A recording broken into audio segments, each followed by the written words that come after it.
Tous nos cœurs brûlent de cette espérance du retour de notre Sauveur. Différents faits divers nous interpellent et nous incitent à la réflexion. Ils annoncent un événement imminent et d'une grande importance.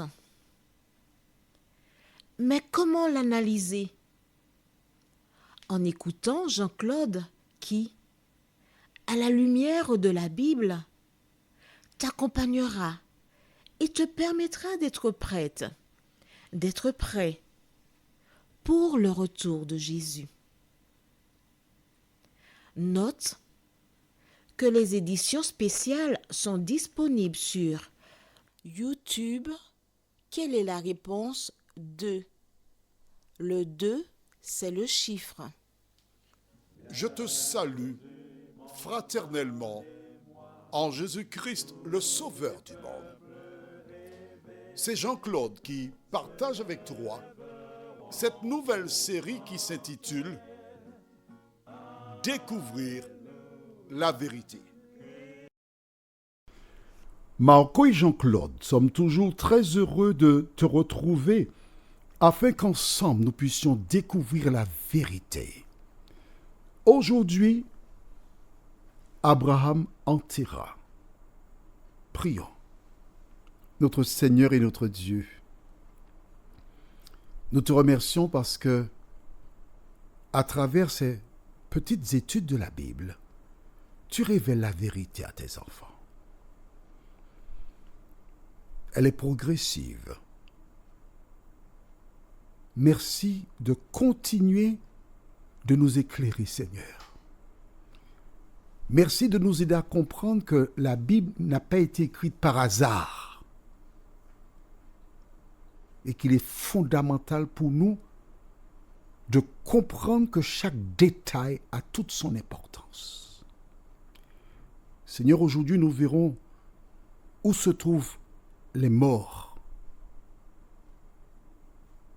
Que le Saint-Esprit continue de nous éclairer. Au nom de Jésus, pour ta gloire éternelle. Amen. Nous retournons au livre de Genèse chapitre 23. Je voudrais te rappeler que nous présentons la vérité, que la vérité. Nous sommes bien conscients que certaines personnes sont surprises et d'autres sont choquées.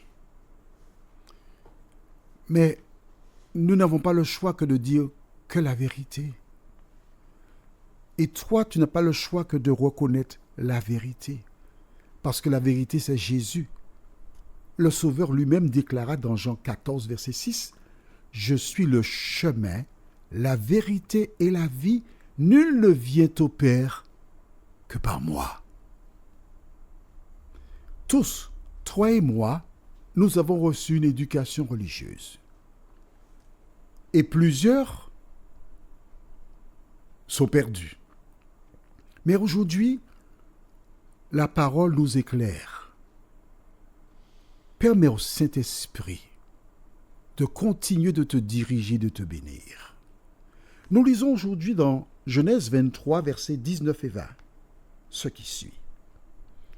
Après cela, Abraham enterra Sarah, sa femme, dans la caverne du champ de Macpéla, vis-à-vis de Mamré, qui est Hébron, dans le pays de Canaan. Le champ et la caverne qui y est demeurèrent à Abraham comme possession sépulcrale acquise des fils de Heth. S'il ne fallait pas enterrer Marie dans un tombeau, Abraham qui marchait avec Dieu, il l'aurait enterré en terre. On est d'accord? Bien. S'il a enterré dans une caverne, ou encore dans un tombeau, comme Jésus a été enterré dans un tombeau, cela veut dire que nous pouvons avoir un tombeau. Mais rappelle-toi, une fois que cette personne a été placée dans le tombeau, elle dort. Quel que soit ce que tu serais tenté de faire pour elle, cela ne lui permettra pas d'être sauvée. Pourquoi? Jean 3,16 déclare « Car Dieu a tant aimé le monde, qu'il a donné son Fils unique, afin que quiconque croit en lui ne périsse point, mais qu'il ait la vie éternelle. » Lorsque tu acceptes Jésus pour sauveur personnel, que se passe-t-il? C'est Paul qui écrit dans Galates 2, verset 20. « J'ai été crucifié avec Christ. » En fait, c'est moi qui devais être sur la croix, mais d'accord. Et maintenant, si je vis, ce n'est plus moi qui vis, mais c'est Christ qui vit en moi. Qu'est-ce que cela veut dire? Cela veut dire que les paroles qui sortent de mes lèvres sont des paroles dictées par Jésus de Nazareth. Les actions que je fais, ce sont les actions de Jésus, parce que ma vie a été transformée.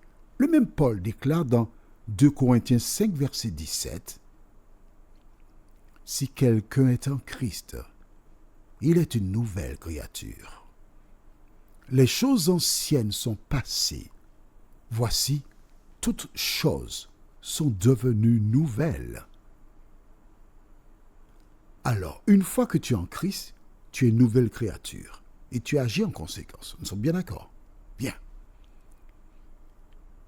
Croire en Jésus et vivre en opposition avec la vie de Jésus démontre que c'est Satan qui règne en toi. Je reprends? Ok. J'aime les métaphores, tu le sais. Je vais utiliser une très simple. Je pars en croisière et j'arrive sur une île et je ne connais pas le nom de l'île. Mais dès que je descends, j'entends quelqu'un dire « Good morning, I'm happy to see you. » Ah, c'est une île anglaise. On est d'accord? Tu arrives sur une autre île, on parle le français. Ah, c'est une île française. Le langage te permet d'identifier l'île. Jésus a déclaré, c'est à leurs fruits que vous les reconnaîtrez. Si tu es un chrétien, tu ne peux pas vivre autrement que comme Jésus. Que s'est-il passé quand Jésus rendit le souffle de vie? Tu te rappelles?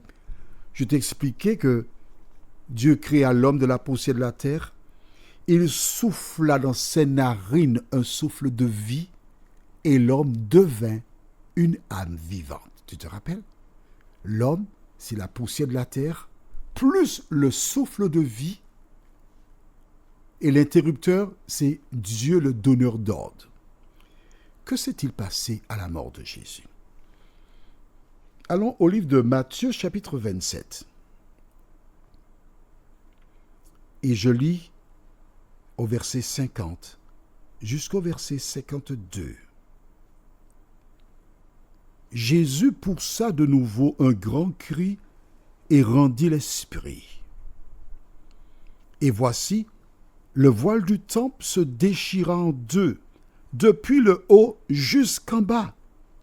La terre trembla, les rochers se fendirent. Verset 52. Les sépulcres s'ouvrirent et plusieurs corps des saints qui étaient morts ressuscitèrent. Je relis le verset 52, c'est très important pour toi. Les sépulcres s'ouvrirent et plusieurs corps des saints qui étaient morts ressuscitèrent. Les sépulcres s'ouvrirent, mais ce ne sont pas tous les sépulcres qui s'ouvrirent. Pourquoi? Parce que la Bible déclare que ce sont les saints qui ressuscitèrent. Qui est un saint? Écris dans ton cahier de 300 pages. Apocalypse 14, verset 12 déclare « C'est ici la persévérance des saints qui gardent les commandements de Dieu et qui ont la foi de Jésus. » Un saint, ce n'est pas une personne qui est morte et qui devient saint, mais un saint, c'est une personne qui est vivante. Je relis le verset pour toi avec plaisir. Apocalypse 14, verset 12. Écris ça dans ton cahier. C'est ici la persévérance des saints qui un pronom relatif, Les saints, en fait, qui permet de décrire ce que font les saints. Les saints qui gardent les commandements de Jésus et qui ont la foi. Les commandements de Dieu et qui ont la foi de Jésus. Rappelle-toi, nous avons vu hier dans 1 Thessaloniciens 4, versets 13 à 16, les morts en Christ ressusciteront premièrement. Que s'est-il passé à la mort de Jésus? En rendant l'esprit, alors l'esprit c'est le souffle, hein, c'est un synonyme. Le souffle de vie, quand il est sorti du corps de Jésus, le même souffle qui, à la création d'Adam, Dieu a créé l'homme de la poussière de la terre, il souffla dans ses narines un souffle de vie. Et lorsque le souffle de vie entra dans Adam, il devait une âme vivante. Les saints qui étaient là, dans les tombeaux autour de Jérusalem, lorsque Jésus mourut, son souffle entra dans ces personnes qui étaient dans la tombe. Et elles se levèrent, elles sortirent, elles étaient en vie. Maintenant, je lis le verset 53. Étant sortis des sépulcres, après la résurrection de Jésus, ils entrèrent dans la ville sainte et apparurent à un grand nombre de personnes. Le souffle de vie a été dans ces personnes qui dormaient. Elles sortirent. Elles entrèrent dans la ville. Pourquoi cela s'est-il passé? La raison est toute simple. Cette portion de la Bible confirme comment Dieu a créé l'homme. Cette portion de la Bible indique que les saints ne sont pas au paradis. Ils sont dans la tombe, attendant le retour de Jésus. Cette portion de la parole t'indique qu'après la mort, il y a la vie que donne Jésus, parce que c'est le souffle de Jésus qui a ramené ces gens à la vie. La preuve que toutes celles et ceux qui se confient sur la parole de Jésus vivront un jour et obtiendront la vie éternelle. Prions. Seigneur, tu ne fais rien par hasard. Tu nous as démontré à travers la résurrection de Jésus que les morts sont dans la tombe, attendant le retour du Sauveur du monde. Tu nous as démontré à travers cet ouvrage, Matthieu 27, à partir du verset 50 jusqu'au verset 53, que les morts ressuscitèrent.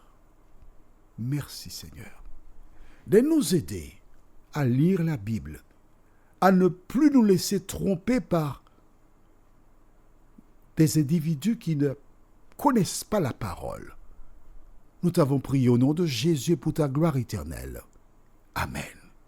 Que l'Éternel continue de te bénir.